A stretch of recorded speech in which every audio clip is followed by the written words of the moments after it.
Welcome back to your Community Connection Corner. I'm Jennifer Longworth here on your Catholic station, Real Life Radio 1380, 94.9 FM. Joined today by Mollie Harris and Elias Gross from Lexington Philharmonic. Welcome back, guys. Thanks. Thank you. So, Charlie Chaplin, we talked about the previous time, and just real quickly, how can people get tickets to this? Because it sounds amazing. So we're watching a Charlie Chaplin silent movie with live orchestra in the background. That's awesome. So how can someone go to this? You can either go to our website at www.lexphil.org and purchase tickets there, or you can call our box office at 233-4226. Fabulous. Okay, so lexphil.org is how to find you guys, and this is on March 14th. Yes, 7:30, Singletary Center for the Arts. Tickets are $20 to $70, and we also have student tickets that are $11. So bring the whole gang, and we'd love to have you. Excellent. All right, so you still have a couple more concerts left this season as well. I mean, you say gearing up, but really, you're always looking ahead. We're gearing up, and we're gearing up in different ways, and we just keep gearing. Our next concert after this is world premiere, and that is on April 11th, the Singletary Center. All of our concerts are at 7:30 this season.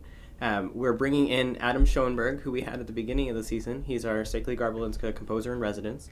He did the American Symphony project with us, which was a symphony that he wrote called the American Symphony. Oh, very good. But his project was to have every symphony in all 50 states play it by the end of the 15-16 season. So he's still well on his way, and we were one of the first to play it as part of the project, so that was a great honor. He's a wonderful composer. He does film music himself. He has won a lot of awards and has done a lot of premieres lately, so we're really happy to be in his world. But he's written a new piece for us. He's dedicated it to his wife and newborn son. Just joined his life this a couple months ago, I think right after our season opener with him. But he's wrote this piece called, is it Canto? Is that right? Mm-hmm. And that will be premiered at our concert on April 11th. So we're also having the Mozart Symphony 35, the Hofner Symphony, and then we're having a really wonderful cello soloist join us for the Dvorak Cello Concerto. Oh, wow. So that's going to be another great show. And then we wrap up the season on May 16th with Beethoven 9. So come one, come all, get on the Singletary stage. We'll have lots of different community choirs joining us. Wow. We'll have really fantastic soloists. And we're actually, one of the pieces that I'm most excited about is the Goluboff 3 Songs for Soprano and Orchestra. So we're bringing in a young soprano, Jennifer Zetlin, and she's going to play this or sing this piese with us, and it's going to be just an incredible experience. It's a very diverse program, so it's a really just great way to wrap up an awesome season for us. Excellent. So tickets, lexphil.org. Anyone can get in on that. That sounds awesome. All sorts of price levels, so people shouldn't feel intimidated like, oh, I can't afford to go to the Philharmonic. But you guys make it pretty easy for anyone to be able to come. You're very accessible. Good. We like to hear that. That's what we try for. For sure. And then, even more accessible are your PB&Js and your family concert series. Yes. And we talked a little bit about that at the beginning of the show, but for people who might have missed that, you really feed them peanut butter and jelly, too. We absolutely do. And cookies. And cookies. So it's not just a catchy name of bring your family out for a PB&J concert. Here is your sandwich. Yes. So we're talking about $5 ticket, anyone in advance or at the show. We changed it to be one consistent ticket price so people could really, identify sandwich, cookies, good concert, bring the kids. Photo booth. Sometimes on the kids' concerts.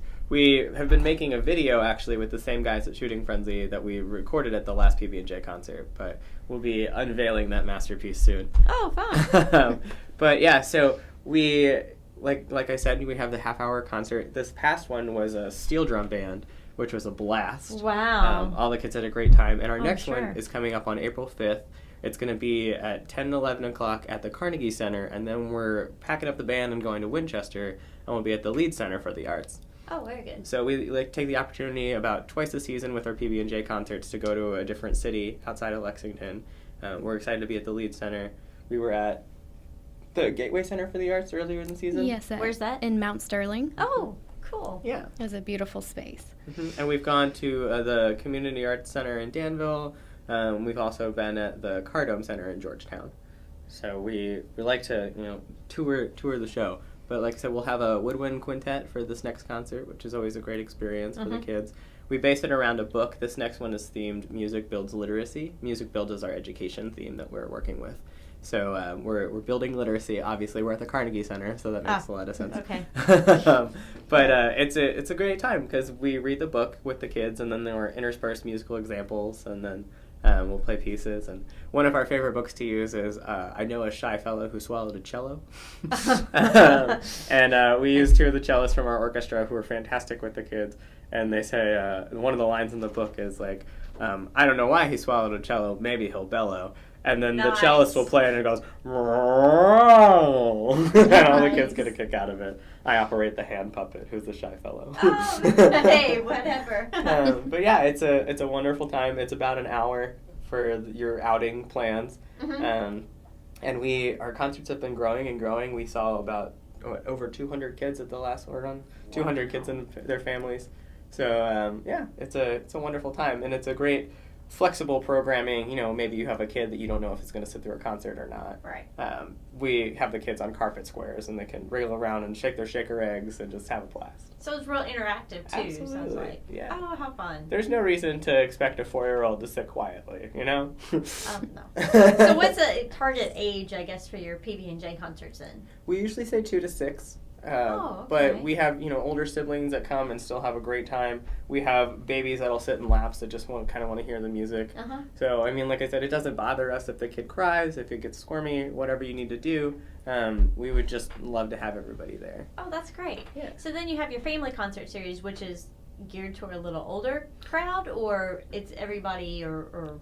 Well, we've been doing them as kind of an option for the older kids, thinking maybe elementary school age and up. Or younger than elementary up to about middle. Mm-hmm. But we saw in the last one for Carnival of the Animals, we got a lot of toddlers, and those kids really enjoyed the program. So, it's really your child, your child. Mm-hmm. We don't mind at a family concert if you come in and out, kind of deal with the kid, come bring them back in, whatever you need to do. So we keep the programs for those at about an hour, just to, keep everybody happy. But we had a great time. We had Sonia and Elizabeth Schumann come in and play the Carnival of the Animals, the Saison. Yeah. We talked about that. Yeah. And it was really fun because we had the illustrations up on the screen. So the kids could watch kind of these illustrations come alive with the sounds of the music. So when you're playing elephant, there is an elephant. Absolutely. Very cool. Yeah, it's the kind of like text painting, musical painting, whatever you want to call it, that, another example of like something that I understand because I studied it in school, but, if you sat in a concert and you're like, I think that sounds like an elephant. Uh-huh. Yeah, To be able to match that with the visual, you're like, yes, it does sound like an elephant. I'm not making that up. The elephant really does sound like elephant in that too. So people need to look up Carnival of the Animals, Science Doll, Elephant, and you'll see what we're talking about. Yeah, and there's one that has a skeleton or the dance dance of the bones, and that definitely sounds like rattling bones. And we do that a lot in the percussion section. So yeah, that's fun. Different ways to get to know the orchestra for sure. So this is a good introduction to the orchestra for kids. Totally. Absolutely. And hopefully develop an appreciation for music young, so that they don't end up going, "You're going to take me to a concert?" I know kids like this. I don't want to go to a concert. Concerts are horrible, but, if you make it fun when they're young, you can get them going. So that's fabulous. Now, how else, other than coming to shows, are there any other ways that people can get involved with, so you'll have volunteers or any other opportunities for someone to get involved? We definitely do have volunteers. We use them most for our education programs. So as an example of what we did last time, we have the Lexington Philharmonic Guild, and some of the ladies from the guild came and helped us out. They're a volunteer group that works a lot with us.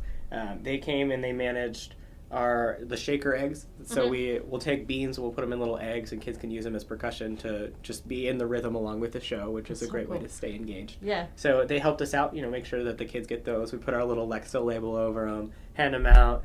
We have volunteers. We had from the Girl Scouts last time help us do our instrument petting zoo. So these kids fortunately had some instrument experience, so they could show the kids what to do. Oh, but very good. it makes it easier for me because otherwise, I'm down on my knees trying to show a kid how to play the violin, and then I'm jumping up and I'm trying to play the saxophone, and it's a whole mess when it's just me and Mollie.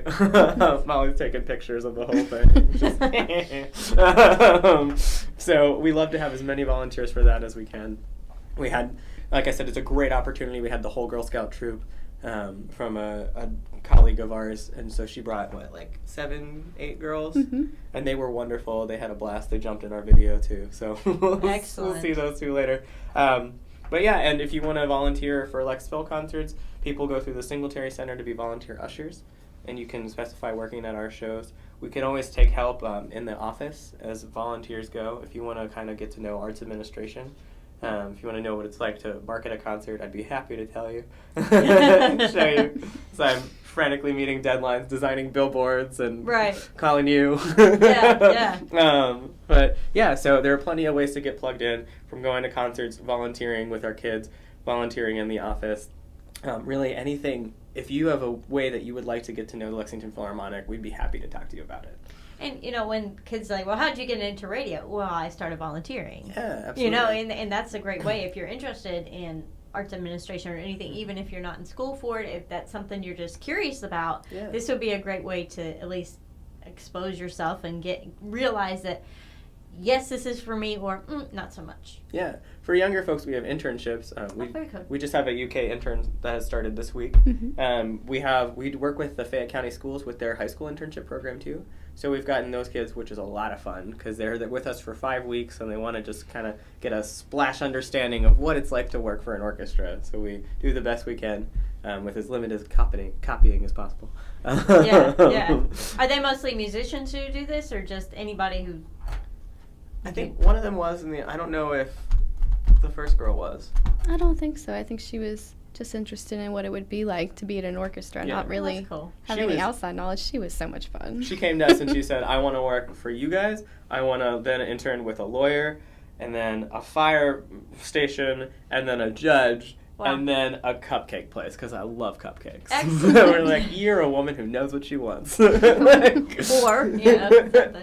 Well, thank you so much for joining me, guys. Again, lexphil.org, the best way to find you, or the phone number? 233-4226. Say that slower. 233-4226. Fantastic. And again, the Charlie Chaplin concert coming up March 14th. So people need to go ahead and get tickets. That is probably going to be a sellout. Absolutely. Because it sounds awesome. So again, lexphil.org. Elias Gross, Mollie Harris, thank you for joining me. Thank you. We look forward to having you back on Diocese Live and learning more. All right. This has been your Community Connection Corner here on your Catholic station, Real Life Radio 1380, 94.9 FM, WMJR, Nicholasville, Lexington.